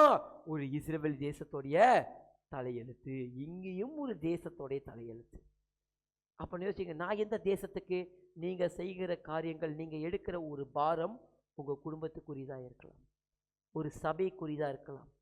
இன்னைக்கு எத்தனையோ அப்சலோம்கள் தன் தகப்பன்களை எதிர்க்கிறார்கள், தன் தாயை எதிர்க்கிறார்கள் இருக்கிறாங்க. அதே மாதிரி தான் இன்னைக்கு உங்கள வாழ்க்கையிலையும் நம்ம சில நேரத்தில் இந்த அப்சலோம் செய்த மாதிரியான காரியங்கள் செய்திருக்க மாட்டோம். நம்ம நம்புறோமா? யாரை சொல்றீங்க நான் அப்படி செஞ்சதே இல்லைன்ட்டு? இல்லை. நீங்க யாராவது இருக்கீங்களா இல்லையா? சரி, யாரோ தைரியமா ஒரு ஆள் இந்த அப்சலோம் பண்ற மாதிரி நானும் பண்ணியிருக்கிறேன், துரோகங்கள் பண்ணியிருக்கிறேன், கை தூக்கி காட்டுங்க.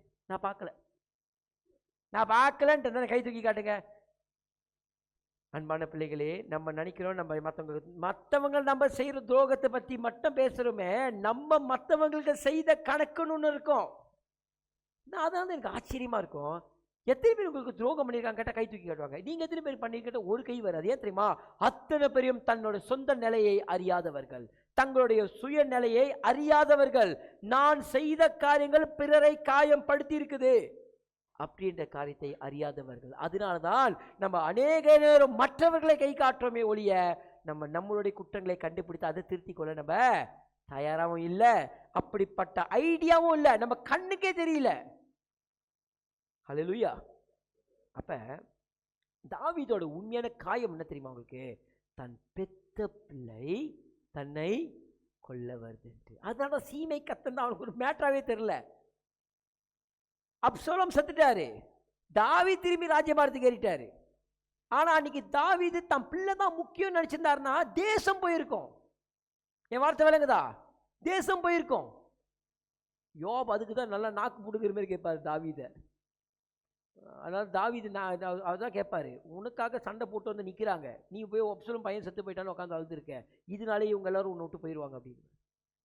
அதுக்கு தாவீது வந்து மூஞ்செல்லாம் தொடச்சிக்கிட்டு, என் கற்பனையில் மூஞ்செல்லாம் தொடச்சு கொண்டு ஜனங்களோட உற்சாகம் வந்து அந்த வாசலர்களை உட்காந்து ஜனங்கள் இடத்துல பேசுகிறார். ஏன் என்ன இன்னும் நீங்கள் அழைக்கலாங்கன்ட்டு. அப்போ திரும்பியும் தாவீதை அழைக்கிறாங்க, இஸ்ரவேலுக்கு ராஜாவாக திரும்பியும் அழைக்கிறாங்க அவரை யூதாக்கு. அப்போ ஏன்னா தாவீது யூதாவிலிருந்து ராஜ்யபாரம் புரிந்தார். அப்போ யூதாக்கு அழைக்கிறாங்க அவரை, வாங்க அப்படி. அப்போ கவனிங்க, தாவீது இந்த இடத்துல ஒரு காயம் படுகிறார்ல, ஒரு கஷ்டம் படுகிறார்ல, அதுக்கு பின்னாடி இருக்கிற காரணம் என்ன தெரியுமா? ஒரு நாட்டோட எதிர்காலம். அப்ப தாவீது இந்த கஷ்டம் படலனா தாவீதுக்கு இந்த தேசத்தை நடத்த முடியுமா? முடியாது. அப்ப நம்மளோட திட்டம் ஒண்ணு, கர்த்தருடைய திட்டம் வேற. கர்த்தருடைய திட்டத்தில் எப்பயுமே நம்மளை இன்னும் எப்படி உடைத்து இன்னும் ஒரு பெஸ்ட் வெர்ஷன் கொண்டு வரணும்ட்டு, ஒரு ராஜாவுடைய ஸ்தானத்துக்கு வந்து நிக்கணும். நீங்க நம்ம எல்லாம் சொல்லிக்கோ என்னதுன்னு, நம்ம எல்லாம் ஆசாரியர்களும் யாராவா இருக்குமா? ராஜாக்களா இருக்கும். சொல்லுங்க, நம்மளால யாராக இருக்கோம்? ஆசிரியர்களாகவும் ராஜாக்களா இருக்கிறோம். அதுக்கான ஏதாவது ஒரு கிரிட்டீரியா நம்ம கிட்ட இருக்கா? நான் ராஜாவா இருக்கிறேன், நான் ஒரு தேவனுடைய ஆசாரியா நான் இருக்கிறேன் அப்படின்ற அதுக்கான சாராம்சங்கள், கேரக்டர்ஸ் ஏதாவது நம்ம கிட்ட இருக்கா? நீங்க ஒருவேளை இந்த செய்தியுடைய ஆளுங்களை விளங்கி கொள்வீர்களானால் உங்க வாழ்க்கையில பாரங்கள் வரும்போது நீங்க அதை சகிக்க மாட்டீங்க. நீங்க சகித்துட்டு போவீங்க, நீங்க அதை ஏற்றுக்கொள்வீங்க, உதாசீனம் படுத்த மாட்டீங்க. ஏன்னா அன்னைக்கு தாவீதுக்கு வந்துச்சு பார்த்தீங்க அந்த கஷ்டம், அந்த இறுதி உடைப்பு, அவன் சொந்த பிள்ளையை இழக்க வேண்டியது வந்துச்சு. ஏன் தெரியுமா? ஒரு நாட்டுக்காக. கர்த்தர் இங்க உடைக்கிறார்னா பின்னாடி பெருசா ஏதோ செய்ய போறார் உங்களை கொண்டு. நம்ம அந்த காயத்துக்கு பயந்துதான் பிறகு வரப்போற ஆசீர்வாதங்களை உதாசீனப்படுத்தியது. இஸ்ரவேல் தேசத்தை ஆளுகிறது சாதாரண காரியம் இல்லை, ஆமாவா இல்லையா? ஆனால் அதை ஆளுகை செய்ய வேண்டும் என்றால் பெரிய கஷ்டங்களையும் போராட்டங்களையும் இருதயம் தாங்கக்கூடிய இடத்துக்கு நம்மளை தேவன் கையில கொடுக்க அனுமதிக்கணும். நம்மளை தேவன் கையில கொடுக்க அனுமதிக்கணும். எதுக்கு? ஒரே வார்த்தை சொல்லுங்க, உடைக்க. நீங்க சொல்லுவீங்க, நான் உடைச்சிடறேன் பாருன்னு. அவர் சொல்லுவார், ஏன் கேட்டவா நான் உடைக்கிறேன். ஏன்? நீ உடைச்சா குண்ணாமணியா உடைச்சி போட்டு தேவையில்லாம யாருக்கும் பிரயோஜனம் இல்லாம பாத்திரமா மாத்திடுவேன். என் கிட்ட கூடு, நான் உடைத்து உன்னை வரைகிறேன், நான் அழகா உன்னை வணைந்து உன்னை கனமுள்ள பாத்திரனாய் மாத்துறேன். எத்தனை பேருக்கு ஆசை இருக்கு நான் கர்த்தர் கையில கனமுள்ள பாத்திரனாய் இருக்கணும்ட்டு? ஆசை இருந்தால் உங்களை நீங்க தேவன் கையில தைரியமாய் ஒப்பு கொடுக்கணும். இன்னொரு காரியத்தை நம்ம கொஞ்சம் வேகமா பார்த்துடலாம். ஆதியாகமம் 37வது அதிகாரத்தை திருப்பிக் கொள்ளுங்க. Genesis chapter 37, 37வது அதிகாரம் 23, 24. யோசேப்பு தான் சகோதரிடத்தில் சேர்ந்தபோது யோசிப்பு உடுத்திக் கொண்டிருந்த பலவர்ண அங்கியை அவர்கள் கழற்றி அவனை எடுத்து அந்த குழியிலே போட்டார்கள். அது தண்ணீரில்லாத வெறுங்குழியாய் இருந்தது. அதாவது கல்லும் மண்ணும் நிறைஞ்ச குழியா இருந்து போட்ட வேகத்துக்கு தர்ம அடி விழுந்திருக்கு. அதாவது இங்க கவனிங்க அன்பான பிள்ளைகளே, அண்ணனை பார்க்கறதுக்கு விசாரிக்கிறதுக்கு அப்பா யாக்கோபு அனுப்பியிருக்கிறார். சிரிச்சுக்கிட்டே பையன் வரான், அப்படி அண்ணன்களை பார்க்க போவேன். பார்த்தா சொந்த அண்ணன்களே தள்ளி குழியில, ஜெலசி, போராட்டம், அவனை பிடிக்கல. அவனை பார்த்தா அவனுக்கு கொடுத்த வாக்குத்தத்தம், நாங்கள்லாம் உங்களுக்கு வணங்கணுமாடா, ஐயோ அவ்வளோ பெரிய இவனான்னு சொல்லி ஆத்திரத்தில் தூக்கி குழியில போட்டு அவனை அடித்து தூக்கி குழியில போட்டு, சொந்த அண்ணன் அவன் குழியில் உட்காந்துருக்கும் போது சொந்த அண்ணன்கே சொல்கிறாங்க, நாம் இவனை கொன்னுடலாம். அவன் காது கேட்டுட்டு இருக்கோம், சொந்த அண்ணன்கே சொல்கிறானுங்க கொன்றுடலாம். கொல்ற அளவுக்கு அவனா பேசுவானா? யார் இவனுங்க? என் சொந்த அப்பா அம்மா வயிற்றுலேருந்து பிறந்து வந்தவனுங்க. எங்கள் அப்பாவுக்கு அவருக்கு 2 சம்சாரம் இருந்தது, லேயாலும் ராகேலும், சரியா? ரேச்சலும் லேயாலும், இல்லையா? ஆனால் ஒரே குடும்பத்தில் தானே இருந்தாங்க, ஆமாவா இல்லையா? ஒரே குடும்பம் தானே, ஒன்றா தானே வாழ்ந்தாங்க, ஒன்றா தான் படுத்தாங்க, ஒரே வீட்டில் தானே வளர்ந்தாங்க, ஒன்றா தான் சாப்பிட்டாங்க. இவனுங்களாம் மேலே உட்காந்து சதி திட்டாங்க கொண்டுடலாம் அப்படின்ட்டு. இப்போ யோசேப்பு மனநிலை எப்படி இருக்கு? எப்படி இருக்கும்? ஒட்டஞ்சு போயிடுச்சு, ஒட்டஞ்சி தூள் தூளாக போயிருக்கும். சின்ன பையங்க பேசுகிறானுங்க, தேவலடா இவன் கொண்டு போட்டு இவன் ரத்தப்பள்ளி எதுக்கு கையில் போட்டுக்கணும், இந்த பக்கத்து இஸ்மவேலர்கள் போகிறானுங்க பாரு, சும்மா போட்டு விற்று காசு எடுத்துருவோம், 20 வெள்ளி பணத்துக்கு விற்றுட்டானுங்க. அவர் சொந்த அண்ணனுங்க விற்றுட்டாங்க. நீங்கள் யோசிச்சு பாருங்க, இந்த மனநிலையில் யோசிப்பு ஒட்டைந்ததுக்கு எவ்வளோ வேதனை பண்ணணும், ஆமாவா இல்லையா? ஆமாவா இல்லையா? அதோடைய காயம் எவ்வளோ ஆழமாக இருக்கும். அப்போ இது நடக்கிறது நினச்சா கருத்தை தடுத்திருக்கலாமா, தடுத்திருக்க கூடாதா? அப்போ தாவீதுக்கு வந்த காயங்களை தேவன் தடுத்திருக்கலாமா, தடுத்திருக்க கூடாதா? சாலமனுக்கு ஏற்பட்ட ப்ரெஷரை கருத்தில் எடுத்திருக்கலாமா, எடுத்திருக்க கூடாதா? சில சாலமன், நான் என்ன இதில் இப்போ நான் உங்களுக்கு இறுதி செய்திக்குள்ளே போகிறேன். இப்போ சாலமனுக்கு ஒரு ப்ரெஷர் வந்துச்சு. சிலத்தை உங்களுக்கு ஒரு விஷயங்களை குறித்து பயங்கரமாக யோசிப்பீங்க, அந்த யோசனை உங்கள் சிந்தையில் போட்டதே கர்த்தர் தான். என் பிள்ளைங்களை எப்படி நான் கரை சேர்ப்பேன்? நீ சிந்திக்கிறதே கர்த்தரும் தலையில போட்டுதான். ரொம்ப பேர் சொல்லி கொடுத்துப்பட்டானுங்க, நீ எதுவும் செய்யாதே, நீ சோம்பேறியா இரு, எல்லாம் கர்த்தரை பார்த்துக் கொள்வார். நான் இல்லைன்னு சொல்ல, கர்த்தர் பார்த்துக்க மாட்டார்னு. உன் பலத்தை தாண்டி போகும்போது கர்த்தர் பார்த்துக் கொள்வார். அப்படி என்றால் எல்லாத்தையும் கர்த்தர் பார்த்துக் கொள்வார்ன்றது மட்டும் நிஜமா என்றால் நான் கேட்கிற வார்த்தைக்கு சேர்த்து பதில் கொடுத்துருங்க. நீங்க வீட்டில் உட்காந்துங்க, வேலைக்கே போகாதீங்க, சாப்பாடு தண்ணி உங்க காடி காசு வீட்டு காசு எல்லாத்தையும் ஆண்டவரே கட்டுவார். யார் ஒத்துக்கொள்ள போறீங்க? வேலை செய்றீங்களே, நீங்க செய்ய வேண்டிய வேலை ஒன்று இருக்குல்ல, அதை செய்றீங்களே, அதை செய்யுங்க. சும்மா வீண் வீதமா எல்லாம் கர்த்தர் பார்த்துக் கொள்வார், நான் அமைதியாயிருப்பேன், இனி யுத்தம் அவருடையது, நான் கால் மேல கால் போட்டு ஆட்டி கொண்டிருப்பேன், இனி அவர் யுத்தம் செய்வார். இவர் பெரிய மகாராஜா, ஒரு பாடி கார்டு அனுப்பி உங்களை பாதுகாக்கிறாரு. இது ஒன்றுத்துக்கு சோம்பேறி படுத்து தூங்கும், ஒன்றும் செய்யாது, அதுக்கு எதுவும் செய்ய மூடும் இருக்காது. எல்லாம் ஆண்டவர் பார்த்துக் கொள்வார், பார்ப்பார். அதான் சொன்னேன், அப்படின்னா நீ எதுவுமே செய்யாம இருங்க, நல்லது. கர்த்தர் எல்லாம் பார்த்துக் கொள்வார். வேலைக்கு போகாதீங்க, உங்க காடி காசை நீங்க கட்டாதீங்க, உங்க வீட்டு காசை நீங்க கட்டாதீங்க. தாரைக்கு போகும்போதே கர்த்தர் எடுத்து கொடுத்தார் கர்த்தர் எடுத்தார் சொல்லிடுவீங்களோ? பெணத்தாதீங்க. நீங்க செய்ய வேண்டியதை நீங்க செய்யுங்க, ஆண்டவர் செய்ய வேண்டியதை ஆண்டவர் செய்வார். அப்ப நான் இந்த இடத்துல என்னன்னா, கர்த்தர் உங்களை சிந்திக்க வைப்பார். உங்களுக்கு ஒரு பிரச்சனையும் ஒரு போராட்டத்தையும் அனுமதித்து உங்களை அதுல பலப்பட வைப்பார். ராஜாளுகளுக்கெல்லாம் வராத பிரச்சனையா? யோசேப்பை ஆமா குழியில போடுறதுக்கு என்ன காரணமா? நாளைக்கு யோசேப்பை உயர்த்தினார், அதுக்கு ஏன் குழியில போடாம உயர்த்த அவரால் முடியாதா? யோசேப்பு உடைக்கப்படணும், அந்த உடைப்புக்கு பின்னாடி இருக்கிற காயம் என்னன்னு விளங்கணும், அந்த கஷ்டப்படுறா என்னன்னு அந்த இருதயத்துக்கு தெரியணும். உயர்வு வரும்போது அப்பதான் அதுக்கு தெரியும், நான் இந்த இடத்துல இருந்தேன், கர்த்தர் நீங்க தூக்கிட்டு போனார். ஏன் தெரியுமா? இந்த வழியோடைய அர்த்தம் இங்க ஏறும்போது தான் எனக்கு சேர்ந்தது, இங்க வரும்போது தான் எனக்கு புரிந்தது. சாலமனுக்கு இந்த பிரஷர், தூக்கம் எல்லாம் போய் தூங்கி என்ன வேணும், இதை கொடுங்கப்பா, எனக்கு இதாவது கொடுங்க, இது மட்டும் கொடுங்க, எனக்கு வேற எதுவும் வேண்டாம். ஏன்? அப்படி இருக்கும் பொழுதுதான், அதை பெற்றுக்கொள்ளும் பொழுது அது சாலமனுக்கு ஆசீர்வாதமும் அவர் தேவனுடைய நாமத்துக்கு கீர்த்தியும் புகழ்ச்சியும் உண்டாகும். இல்லைன்னா எதுக்கும் உருவாகாது. உங்க லைஃப்ல சென்ற காரியங்களை பாரங்களை போடுவார். பயப்படாதீங்க, பதறாதீங்க. எடுத்துருங்க ஆண்டவரே, எடுத்துருங்க ஆண்டவரே, எடுத்துருங்க ஆண்டவரே, எடுத்துருங்க ஆண்டவரே, எடுத்துருங்க ஆண்டவரே, கேட்காதீங்க. எப்படியாவது இந்த பிரச்சனையை எடுத்துருங்க ஆண்டவரே, எப்படியாவது என்கிட்ட இந்த பிரச்சனையை எடுத்துங்க ஆண்டவரே. நீங்க அப்படி என்கிட்ட இதை எடுத்துருங்க சொல்லி கேட்குறீங்க. நீங்க பை டிஃபால்ட்டா என்ன சொல்ல வரீங்க தெரியுமா? உங்களுக்கு மனுஷனுக்கு மட்டும்தான் முடிவெடுக்கிற ஆற்றல் இருக்கு தெரியுமா? உங்களுக்கு மனுஷனால மட்டும்தான் ஒரு காரியத்தை கொடுத்து முடிவெடுக்கக்கூடிய திராணி இருக்குது. நீ அப்படி எனக்கு இதிலிருந்து நீங்க சொந்தமா எடுத்துருங்கன்னு சொல்லி கேட்கறனா, உன்னோட சொந்த பொறுப்பு உரிமையை நீ எடுக்கிறன்னு அர்த்தம். டிசிஷன் எடுக்கக்கூடிய முடிவு எடுக்கக்கூடிய திராணியை நீ வேண்டான்னு தள்ளுறன்னு அர்த்தம். உங்க லைஃப்ல கர்த்தர் ஒரு பிரச்சனையை அனுமதிக்கும் பொழுது, உங்களுக்கு ஒரு போராட்டம் வரும் பொழுது, அதில் தைரியமா அதை எதிர்நோக்குங்க, அதுல நடந்து போங்க. தேவன் உங்க கூட நிற்கிறாரு, அதை தாண்ட வைப்பாரு.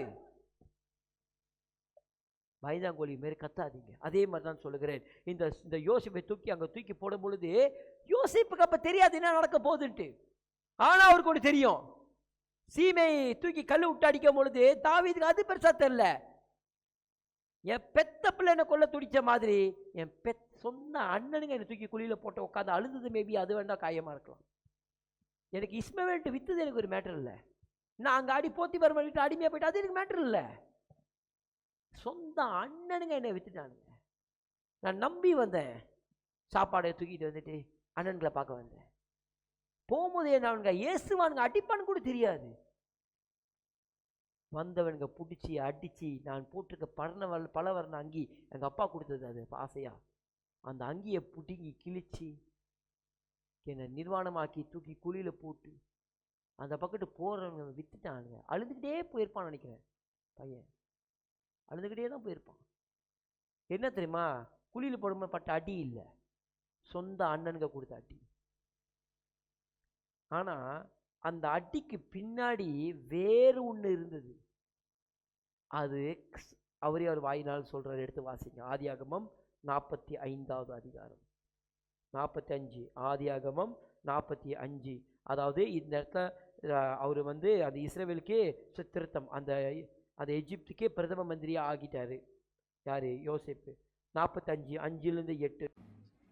என்னை இவ்விடத்தில் வரும்படி விற்று போட்டதினால் நீங்கள் சஞ்சலப்பட வேண்டாம். அது உங்களுக்கு விசனமாயிருக்கவும் வேண்டாம். ஜீவவரட்சணை செய்யும்படிக்கு தேவன் என்னை உங்களுக்கு முன்னே அனுப்பினார். இப்ப சொந்த தம்பி யோசேப்பு யாருக்கு சொல்றாரு? தன் சகோதரர்கள்லாம் தெரிஞ்சிருச்சு இவன் தான் யோசேப்புன்னு அவர் சொல்லிட்டாரு, உண்மையை சொல்லிட்டாரு. இப்ப அவன் பதற ஆரம்பிக்கிறான். போச்சு, நம்ம ஒருத்தனை வித்துமே, அவன் பெரிய லெவலாகி வேற ஒருத்தனை ஆயிட்டான். இப்ப எந்த அளவுக்குன்னா ஒரு நாட்டே ஆளுகிற இடத்துக்கு வந்துட்டான். இப்ப அவன் கையை நீட்டினா வெட்டி கிட்டி கூறு போட்டு இவங்களுக்கு இடம் தெரியாம ஆக்கிடுவான். நம்ம பதற ஆரம்பிச்சிட்டான். அவன் சொல்றான் என்ன தெரியுமா? என்னை இவ்விடத்தில் வரும்படி விற்று போட்டதினால் நீங்கள் சஞ்சலப்பட வேண்டாம். அது உங்களுக்கு விசனமாயிருக்கவும் வேண்டாம். ஜீவவரட்சணை செய்யும்படிக்கு தேவன் என்னை உங்களுக்கு முன்னே அனுப்பினார். தேசத்தில் இப்பொழுது 2 வருஷமாக பஞ்சம் உண்டாயிருக்கிறது. இன்னும் 5 வருஷம் உழவும் அறுப்பும் இல்லாமல் பஞ்சம் இருக்கும்.